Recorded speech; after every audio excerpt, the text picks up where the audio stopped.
నమస్కారం ఘంటారావానికి స్వాగతం. ముందుగా ప్రధానాంశాలు. లోక్సభలో విపక్ష సభ్యుల నినాదాలతో గందరగోళం. పహల్గాం ఘటన, ఓటరు ప్రత్యేక సమగ్ర సవరణపై చర్చకు పట్టు.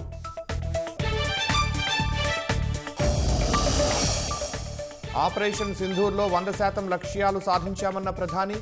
మేడ్ ఇండియా శక్తిని ప్రపంచానికి చాటి చెప్పామని స్పష్టీకరణ.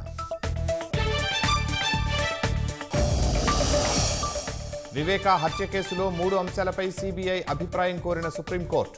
ఆ తర్వాతే అవినాష్ రెడ్డి బెయిల్ రద్దుపై విచారిస్తామని వెల్లడి. సత్తెనపల్లి రూరల్ పిఎస్లో విచారణకు హాజరైన అంబటి రాంబాబు.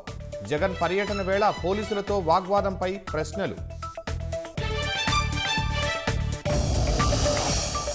గుంటూరులోని మురికిపేట వాసులను వీడని డ్రైనేజీ సమస్య. వర్షం ధాటికి ఇళ్లల్లోకి మురుగునీరు చేరి ప్రజల అవస్థలు.